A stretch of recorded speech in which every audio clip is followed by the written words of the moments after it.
Hey guys, today I'm going to show you how to rebuild a CV drive axle. It's a pretty straightforward process that'll save you a lot of money in the long run. Stay tuned, I'm going to show you how it's done.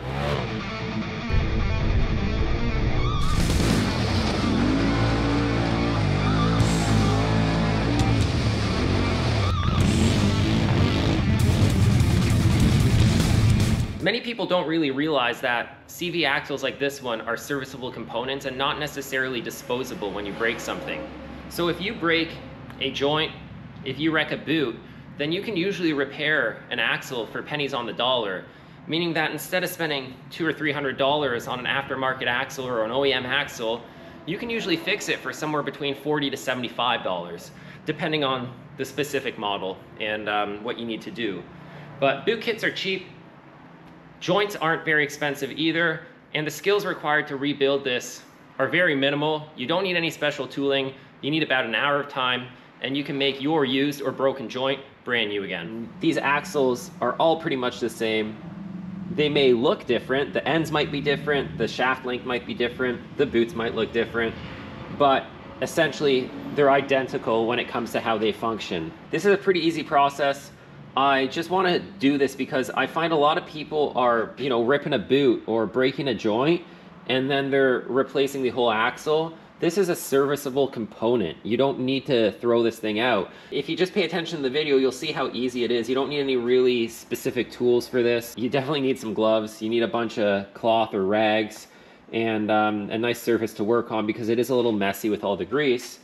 But the cool thing is, Super ATV, for example, sells boot kits and joint kits. So here we have two boot kits. This boot is damaged. That's the reason that I took the axle out to replace this outer boot that's got a hole in it. You can always tell an axle's got a hole in it when there's grease all over the place. So it's just got a small tear in it. I've been putting it off for a little while, so we're gonna take it apart, we're gonna clean it out really good, and we're gonna put a new boot on it.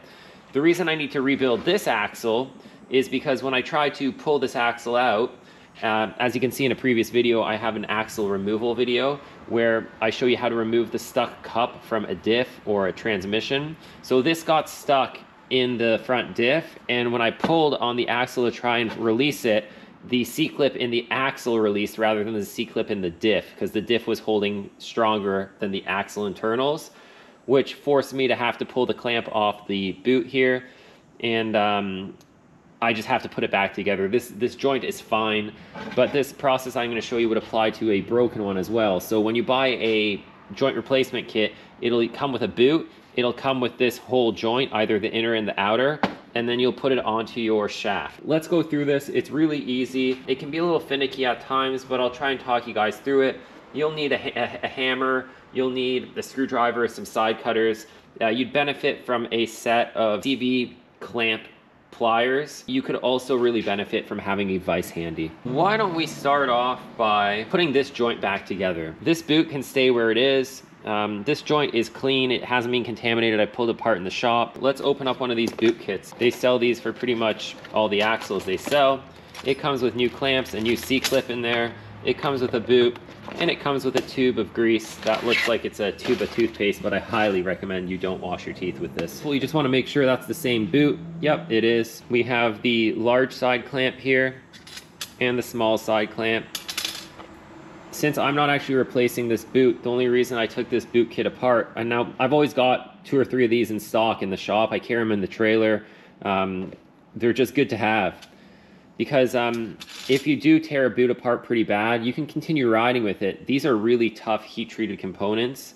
So even if you expose it to some debris on a ride, usually you can come home, clean it out, and it actually doesn't have any damage inside.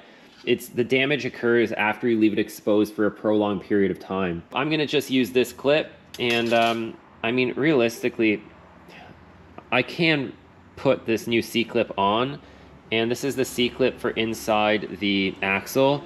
And it's probably a good idea to do it just so that it's nice and fresh and that doesn't come apart on you. And then I like to save the old C-clip, and I'll put it back in this kit in case I need to use parts from it again. If you're wondering what this one is, this is just the boot kit for the other side. And actually, now that I look at it, I may have mixed them up. So this is the boot for there.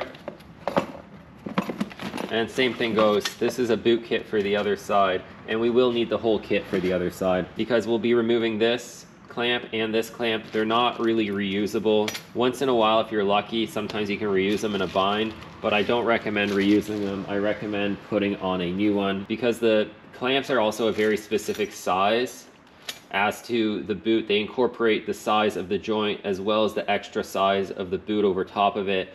So you do want to use the proper size clamp, because if your clamp is even off by a little bit, whereas if it's just even a little bit too loose, under use and when these axles are moving in and out and the suspension shifting, the boot will pop off on the joint, and that makes a massive, massive mess. When you get that grease everywhere inside of your wheel wells and on your diff and on your tranny, it is a nightmare to clean that stuff off later. Make sure you got the right size, because you can see even the C-clips are a little different.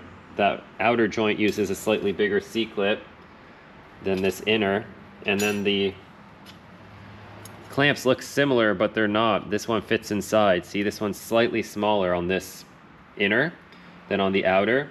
So if I put this outer on the inner, it would fall off and I'd make a mess. Keep that in mind. Now, since I'm just reassembling this one here, I'm just making sure that everything moves freely and it rotates. It does. So I don't really need to worry about doing anything with this one. I'm just gonna put it back onto that shaft. When we take apart the other one, I'll show you in detail, because I'm going to take it apart and clean the whole thing. This one we're just gonna reassemble because this grease is uncontaminated. This axle is pretty new. We didn't even really lose much grease here. I don't really need to even put anything in there. We will wipe this surface nicely.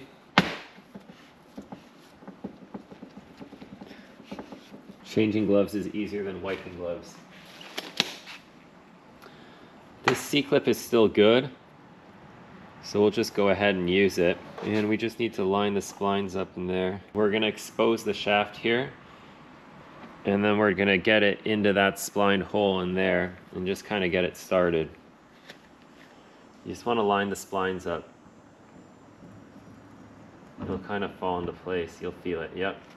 Once the splines are lined up, we just gotta slam it into place. And if you hold the axle straight and bottom out the bottom joint, usually you can just give it a good hit and it'll go in. A nice dead blow hammer works well for this. As I said, make sure those splines fall into place. Straighten out your axle the best you can. You can slip that boot on if you want. Get that axle nice and straight. Usually it'll pop into place with a few hits. There, that's in. Make sure it doesn't come apart on you really easily. So what I like to do actually is pull the boot off so you can feel. You got to make sure this is on there good. Sometimes it feels like it is and it's not. And then if you put it all together and realize it's not, it's going to pop off and you got to do this all over again, pull the axle out. So I felt the C-clip seat. Okay, so I've fully extended this joint. Pull on it a few times. Make sure it doesn't pop off. That one's not popping off, it's good. It's likely never really gonna extend that far in the machine.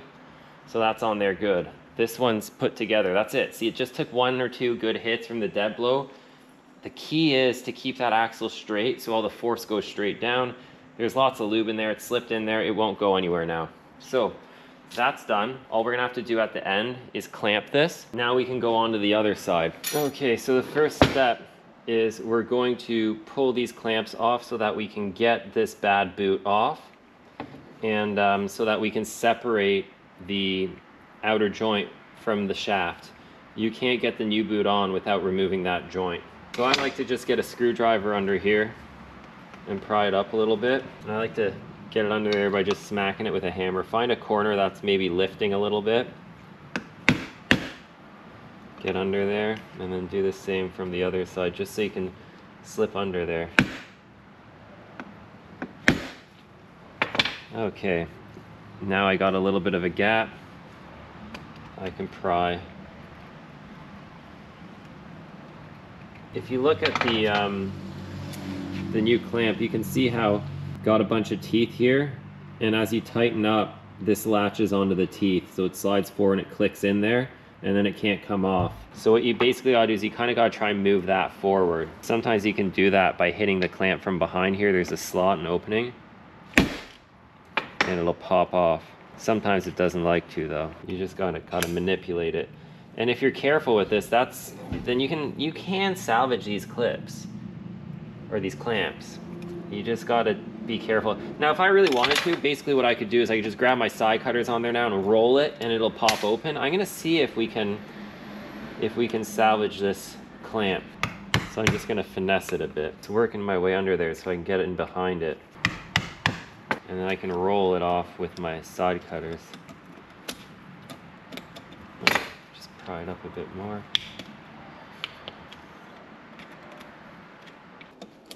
Like I said, if you want, you can just cut this off. You don't have to mess around with it. So cut it off and skip to where the next step in the video is. I'm just trying to show you, if you want to salvage it, it's doable. There you go. See, now we'll basically bend that thing back into place. Finesse it a bit. And you'll be able to reuse that with good success. I'm not going to mess around with that right now, but I'll keep this. I'm going to use a new one, but I'm going to keep this because it's good to have these around. Sometimes you need them. Even though we're cleaning everything inside, you want to minimize the amount of contamination you have. So there's some mud under there. I'm just going to wipe it off before it works its way into the joint. Just a little wire brush to loosen up all the mud and grease in there. And I'm just using some penetrating lube. It cuts through the grease really nice.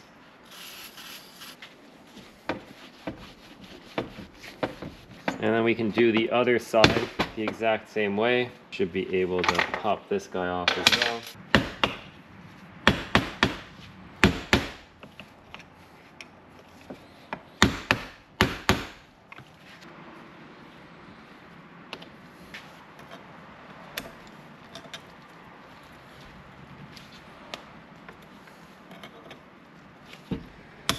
There we go.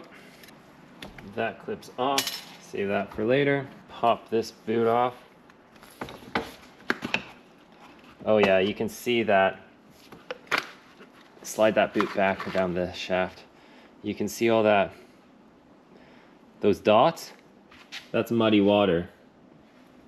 But there's so much grease in here that it's not even letting that water get to the joint really.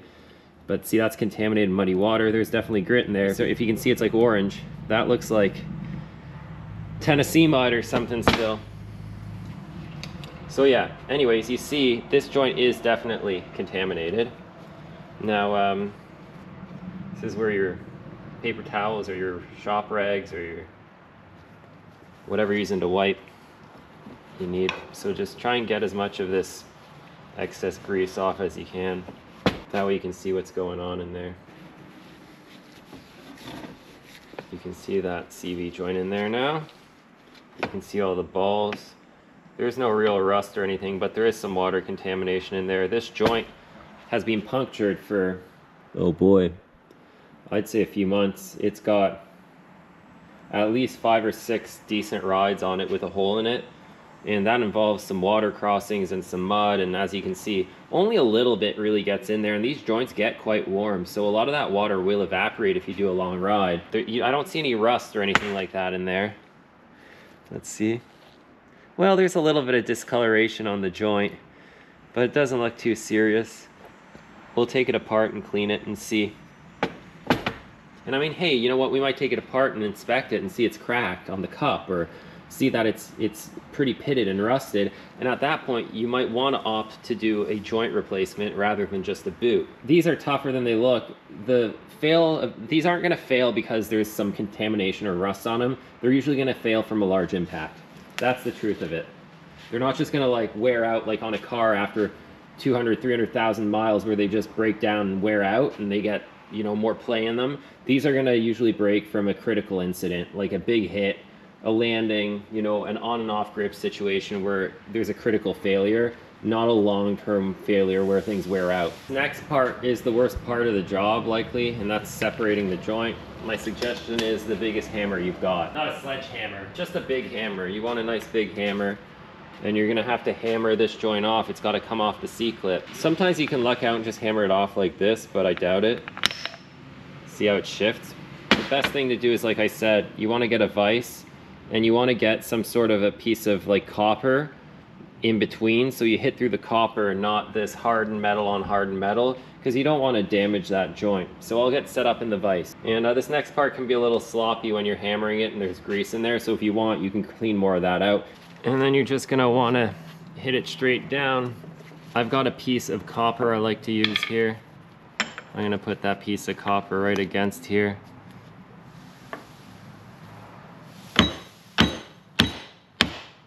That's it.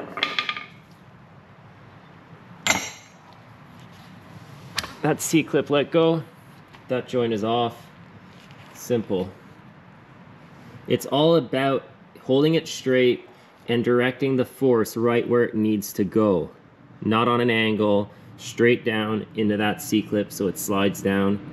That C-clip still looks good there. We'll just reuse it. So that went well. Sometimes, I'll be honest with you, sometimes these can be a little bit of a pain. But just take your time. Big hits, nice heavy hammer. And I highly suggest some sacrificial metal, like a softer copper or something like that. Even a piece of aluminum would work. Okay, now from this point forward, we're getting a little more surgical. Now we want to maintain a clean working environment to minimize contamination. So get all the grease off this old off these shaft surfaces here. Doesn't have to be perfect. You just want to, if it's really contaminated, you want to do a better job cleaning it. If it's pretty clean, you're usually good. You just don't want any grit, dirt, little rocks getting in there. And then we're going to be working on this joint here. So next step here is to clean this all out. Now, we're not going to disassemble this joint. There's no point. What I'm going to do is, there's a few ways to do this. The first thing you want to do is you want to get as much as that grease out of there as you can with like a rag or a cloth or something. Just try and dig in there, get as much of that crap out of there as you can, because it's just going to make less cleaning later. And then my suggestion is, if you've got a parts washer, then your next step is to go over to your parts washer and to give it a really good soak and clean.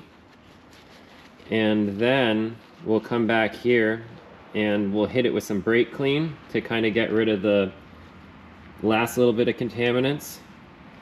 And after that, we're going to load it full of grease, again, new grease. And like I said, this joint isn't heavily contaminated, so I don't have to, if you miss one drop of water or something, like I said, it'll work its way out. This grease coats everything really well. It's not going to really let it corrode. It's not going to cause a big issue.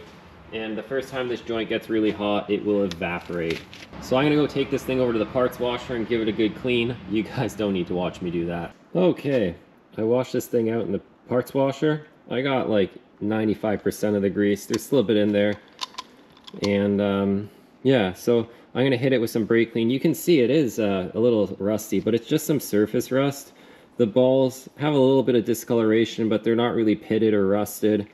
The rust that we see on these surfaces here is quite superficial. And since the machine's been sitting for a little while, I'm assuming that's why a lot of it is formed. None of this rust here should impact the function of this joint. I've put together CV joints that look worse than this inside and function just fine. Once it starts driving and moving and it gets a good ride or two and that new grease works its way into there, that's not going to get any worse. It'll kind of wear itself in and be just fine. The main cup, the surface the balls ride on, they're not rusted. It's just some surface rust on the cage here, really. Let's hit it with some brake clean now. When you're doing stuff that's like heavier duty like this, then getting a good quality brake cleaner really does help, especially because these cans pump out a ton of pressure. So it really does a good job cleaning that debris out of there, and make sure you don't get in your eyes.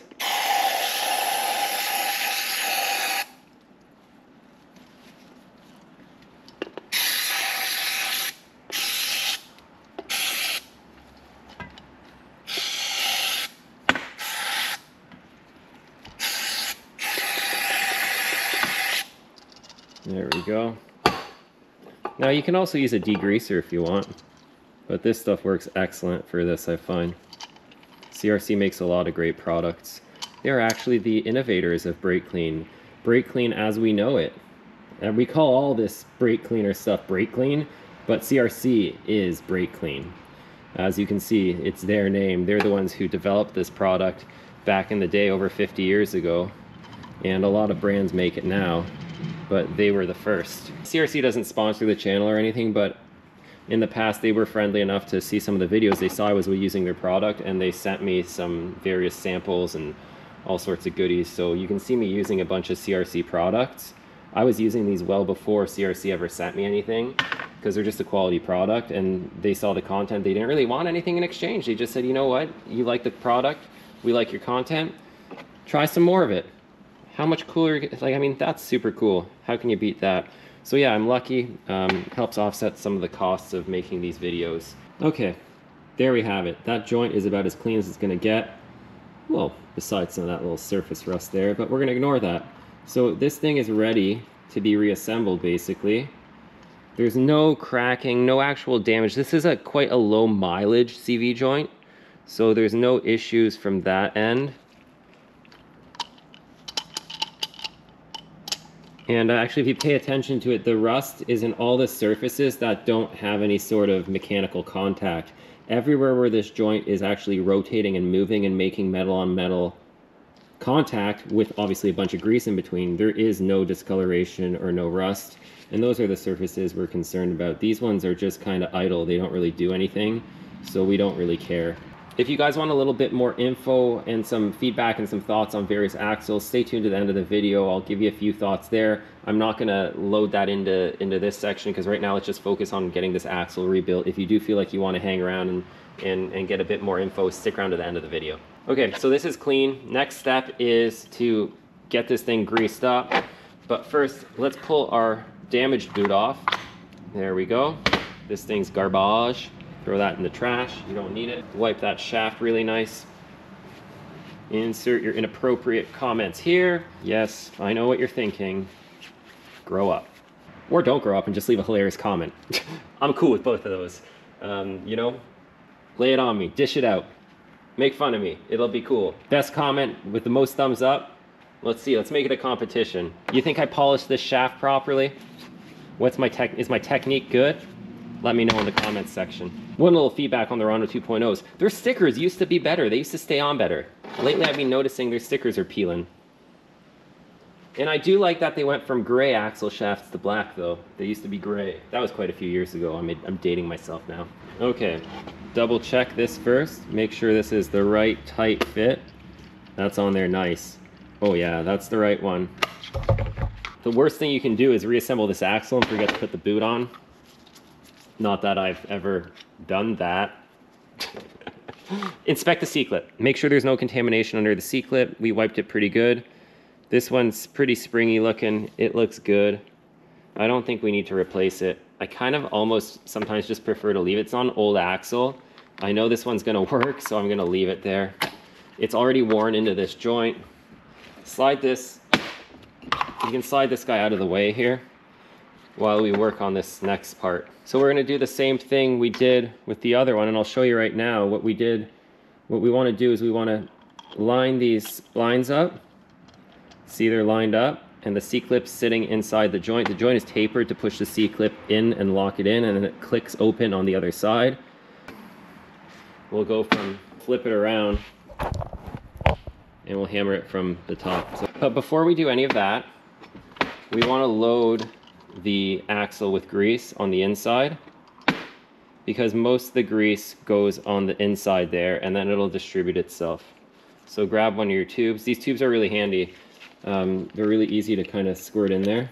I like that they do it this way. It's nice and clean. Just fill that puppy up. Put about 3/4 of it in there, and then save yourself some and distribute it along here. Fill up all those cavities so the balls have some lubrication. You want to lubricate the balls so you don't get a weird binding scenario off the get-go.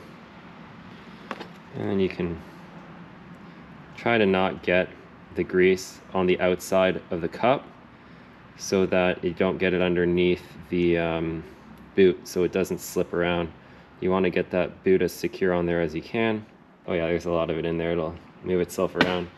And we'll cycle the joint a bit by hand once we put everything back together to distribute that grease nicely.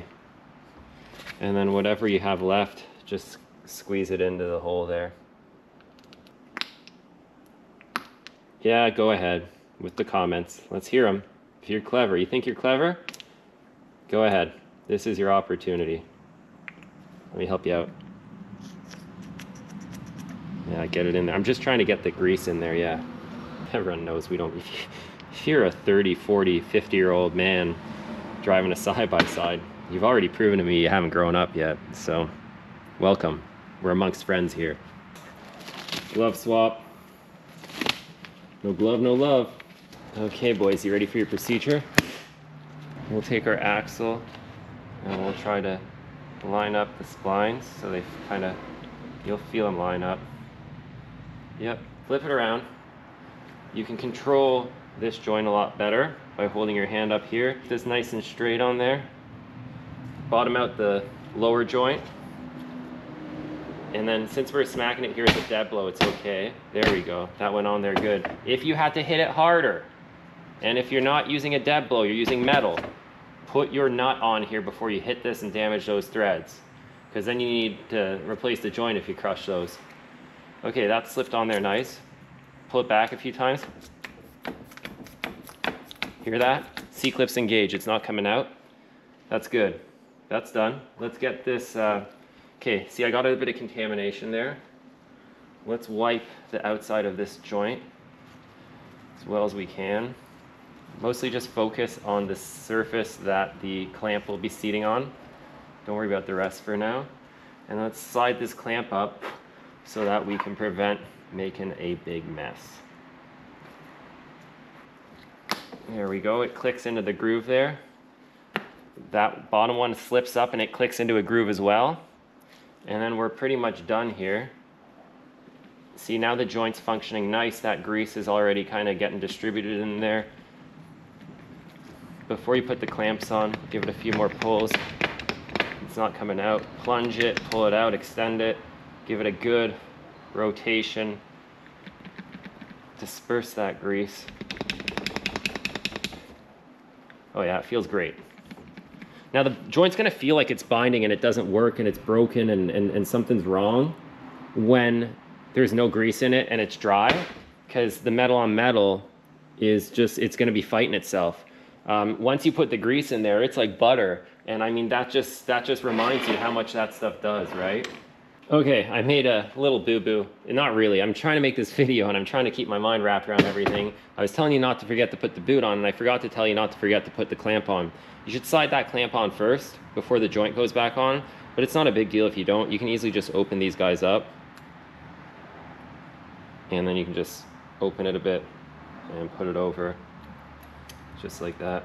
It's not a big deal. You just clip it all back together and it's good to go. Not really a mistake, but it could be done better. Let's say that. It's better to just put them on, then they retain their shape nicely.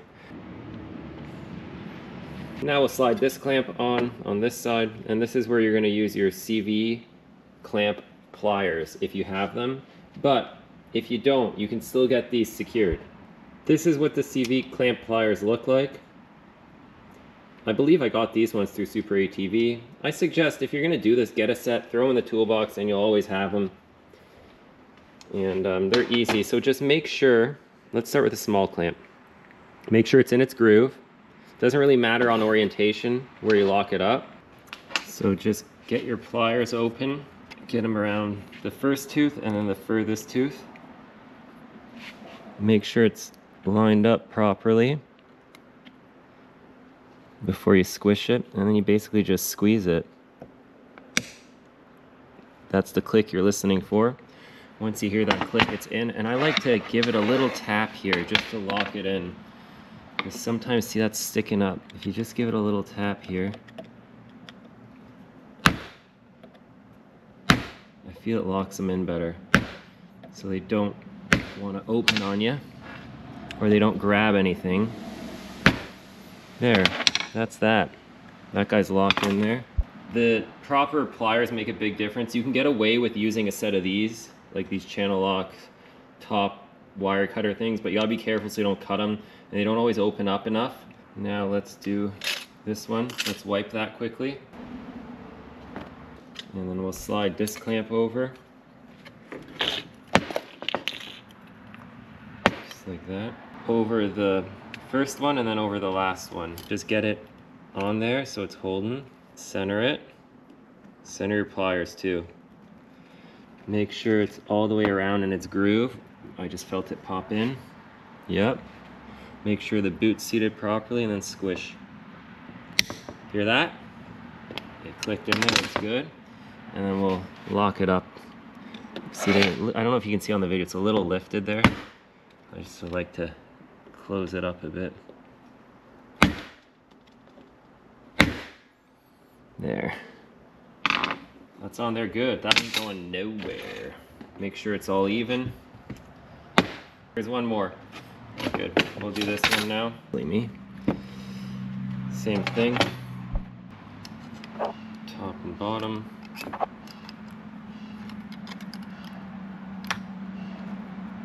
Center it in the groove. Center it in the pliers so you get a nice even pull. And listen for the click. It's all in there good in the groove, yep. Listen for the click. Boom. These clamps are amazing. Whoever designed these, great guy. And we'll lock it in again.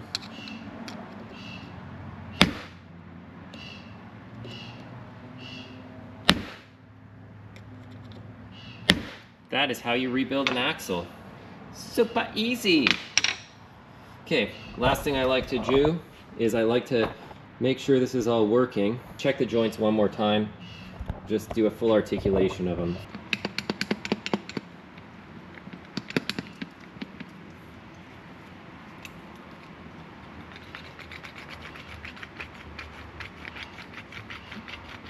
Work that grease in everywhere.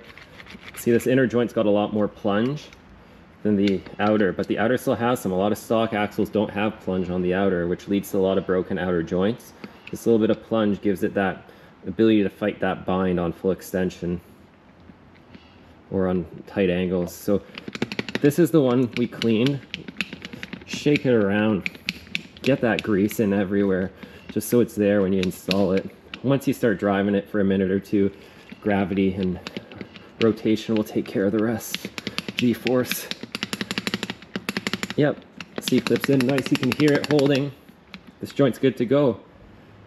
So instead of throwing out this axle, we have been able to fix it. So if you tear a boot, don't put it off. Get that boot replaced as fast as you can and save your axle for pennies on the dollar. With that being said, one final disclaimer. Do not buy those budget bin Amazon axles for $60 or something and think that they are going to work like a quality engineered product. There's a lot of R&D that goes into the Rhinos and the other good brands. There's a lot of budget bin product out on the market. A lot of these no-name brands are selling like blems, or they're selling defective axles out of the box. They have binding issues. I've seen those cheap white box axles come out of the box with like tight joints that don't work well, boots that aren't seated properly, or the boots fly off and make a mess. You do get what you pay for. These axles are not expensive when you compare them to an OEM axle, but don't think that a $60 axle is going to perform like a $200 axle. It's just not realistic, okay? Save yourself the hassle and the labor and the time and the headaches on the trail. Spend the extra few dollars up front and get yourself a product that at least has some sort of a reputation, a brand, and a warranty behind it. Not just some Amazon seller that's here today and gone tomorrow when he sells off the wholesale lot that he bought from some warehouse in China that made axles for another company that rejected them, so they put them in a different box and then sold them to you for well, they could have scrapped them, but instead, why not sell them to you guys for 60 bucks each instead of scrapping them for $2 each?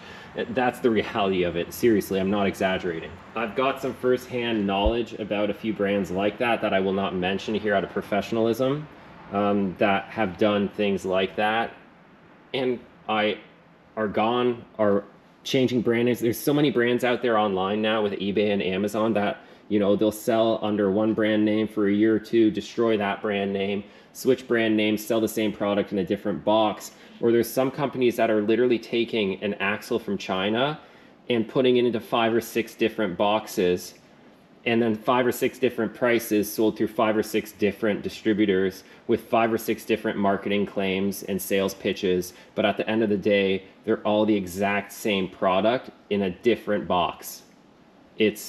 You got to watch what you do, guys. You got to support the brands that support the industry, not the ones that are just here trying to eat our cake. If you're super duper 110%, you know, anal about everything you do, yes, this joint has some wear to it. Yes, this joint is not perfect. Yes, this joint in theory is damaged. Will that damage affect the function of this joint? No, it will not. This joint will not fail due to this rust. This joint will definitely fail due to something else. And these are pretty damn strong for most people. Most people aren't going to break a Rhino 2.0. And if you do, you've probably got some other things going on as well. Or, I mean, realistically, if you're running a stock differential, your diff will probably break before this axle does in many cases. That's just the reality of it. Now, also, before you flame me, guys, I understand the Rhino 2.0s, some people don't think they're great. I've had really good results on them. On the Polaris RZRs, they're excellent axles. On a lot of Can-Am applications, they work well too. Are some of their products more successful than others, part number-wise? Yes, but certain axle designs are better than others, and when Super ATV is basically replacing what the OEM designed, they're limited sometimes into how many more changes they can make. So certain axle designs are inferior to others, certain axles hold together better, certain machines just utilize better driveline angles than others, which helps conserve axles and increase axle life. When you're running big lift and crazy driveline angles, then yes, you will encounter more problems out of OEM, out of Rhino, and out of other brands. That's just the fact as well. So I'm not out here preaching that these are the best parts in the world. I don't do that. I show you guys how we use them, and I give you my feedback on our use scenarios. We, as a team on AJP, have had great results over the years with Rhino 2.0 axles. I've been running them exclusively for many years without any issues, and when I run into an issue, it's generally caused by something I did. These axles also come with a great warranty, so check them out on superatv.com, and you can get all the additional info here. But this isn't a sales pitch for axles today.